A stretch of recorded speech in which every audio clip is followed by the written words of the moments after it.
बसंत channel में आप सभी का हार्दिक स्वागत है।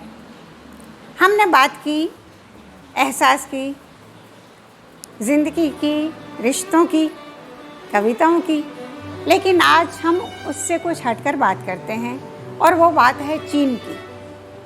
चीनी की बात करते हैं। सभी जानते हैं चीनी स्वास्थ्य के लिए हानिकारक होती है। उसे अधिक उसका प्रयोग अगर किया जाए तो शुगर होने की, कई बीमारियां होने की संभावनाएं बढ़ जाती है। लेकिन हम इस खाने वाली चीनी की बात नहीं करते, हम उस चीन की बात करते हैं और वो भी हमारे लिए इस चीनी से ज़्यादा खतरनाक और मीठा जहर है। मीठा ही नहीं बल्कि बहुत ही कड़वा जहर है ये जो चीन देश है। इससे हम भारतवासी ही नहीं, पूरा विश्व इस बात को अच्छी तरह से जानता है। चीन की हरकतों से तो ऐसा लगता है कि यह हड़प संस्कृति का पुजारी है। जो भी मिले हड़प लो, नहीं मिले तो ज़बरदस्ती हड़प लो।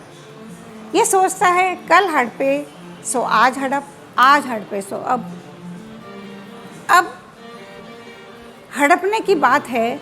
इसकी हड़पने की इस नीति से सभी दुनिया के अनेक देश परेशान हैं।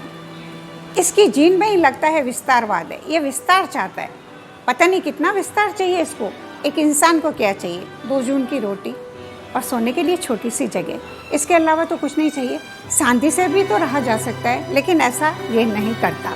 ये चाहता ही नहीं है, ये सिर्फ विस्तारवाद चाहता है। ये आपसी मतभेदों को भी भुलाना नहीं चाहता कि हम बैठें, बात करें और हमारे अंदर कोई मतभेद अगर हो गए हैं तो उनको हम मिल बैठकर बातचीत के माध्यम से सुलझा लें। लेकिन ये ऐसा नहीं चाहता। ये पड़ोसी देशों के साथ दादागिरी करना चाहता है। अब दादागिरी कोई बर्दाश्त नहीं करेगा। वो भी आज के ज़माने में। आज का तो एक बच्चा भी दादागिरी बर्दाश्त नहीं कर सकता, तो हम तो पूरा देश हैं, हम तो पूरा विश्व हैं। हम सभी जानते हैं, इसकी हरकतों को देखकर ये बात हम सभी जानते हैं कि यह न दोस्ती के काबिल है न दुश्मनी के। क्योंकि कहने को तो ये कहता है हिंदी चीनी भाई भाई, लेकिन यह कायरों की तरह पीठ पीछे धोखे से वार करता है। तो इसे क्या कहेंगे? धोखेबाज, मक्कार ही तो कहेंगे, और क्या कहेंगे? ये धोखेबाज और मक्कार ही नहीं, आस्तीन का सांप है। इसकी हरकतें मानवता के नाम पर कलंक है। इसे मानवतावादी हरगिज नहीं कहा जा सकता। ये मानवतावादी तो है ही नहीं, जबकि हमारा भारत शांति का पुजारी है। पुजारी था, पुजारी है और पुजारी रहेगा। यहाँ कृष्ण की बांसुरी सबका मन मोह लेती है। तो इनका सुदर्शन चक्र ऐसे धोखेबाजों के सर्वनाश के लिए हर पल घूमता रहता है।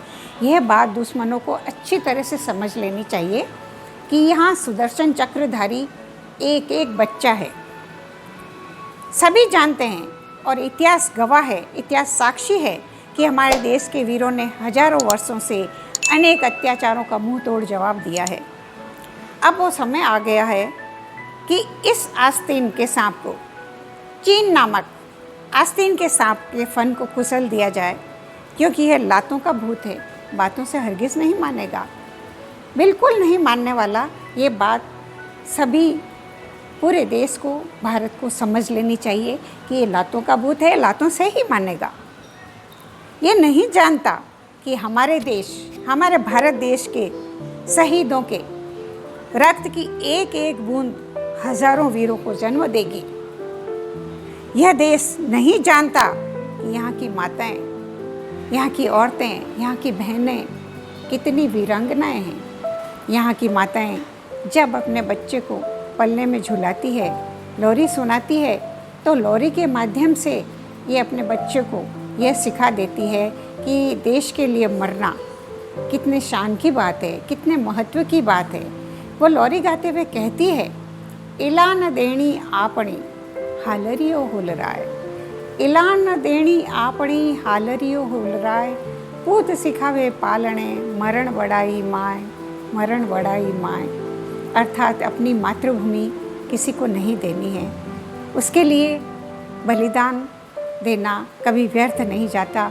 अपनी माँ की, अपने मातृभूमि की रक्षा के लिए जो बलिदान दिया जाता है वो कभी व्यर्थ नहीं जाता। तो दुश्मनों को अभी भी वक्त है कि वो समझ जाए, संभल जाए। जियो और जीने दो का मूल मंत्र सभी लोग अपनाएं, दुश्मन देश भी अपनाएं। सर्वे भवन्तु सुखिनः, सर्वे सन्तु निरामया की भावना से देश, हमारे देश भारत से इस भावना को सभी लोग सीखें, दुश्मन भी इस बात को सीखें, वरना हिंदुस्तान के प्रत्येक बच्चे के हाथ में सुदर्शन चक्र है। ये दुश्मन याद रखे, प्रत्येक बच्चा कृष्ण है और वो सुदर्शन चक्र लिए घूम रहा है। ये बात उन्हें अपने दिमाग में बिठा लेनी है और समझ जाना है, वरना उचित नहीं होगा। जय भारत, शहीदों को शत शत नमन, जय हिंद। मैं सभी हिंदुस्तान के वासियों से ये निवेदन करना चाहूँगी कि विदेशी वस्तुओं का, चीनी वस्तुओं का बहिष्कार करें और स्वदेशी अपनाएं। हमारे देश में किसी चीज़ की कोई भी कमी नहीं है। हमारा देश हर एक चीज़ के उत्पादन में समर्थ है और भविष्य में भी होता रहेगा, ऐसी उम्मीद करती हूँ। और उम्मीद करती हूँ कि आप जल्दी से जल्दी अपने घरों से ये चीनी वस्तुओं को निकाल कर बाहर फेंकें और उनकी होली जलाएं। धन्यवाद, नमस्कार। शहीदों को शत शत नमन, जय हिंद। मैं सभी भारतवासियों से ये निवेदन करना चाहूँगी कि चीनी वस्तुओं का बहिष्कार करें, अपने घर से हर एक चीनी सामग्री को बाहर करें। हमारा देश समर्थ है प्रत्येक वस्तु को बनाने में, उसका निर्माण करने में। इस बात का विश्वास रखिए और आगे भी ये सभी कुछ बनता रहेगा हमारे देश में। हमारे वैज्ञानिक बहुत समझदार हैं, वैज्ञानिक खोजें हो रही है, लगातार हो रही है। इस बात का विश्वास रखिए और चीनी वस्तुओं को अपने घर से हटाइए। धन्यवाद। दोस्तों, आज आप हमारे चैनल को like, share and subscribe please करिए और हमारी मेहनत को सफल कीजिए। धन्यवाद।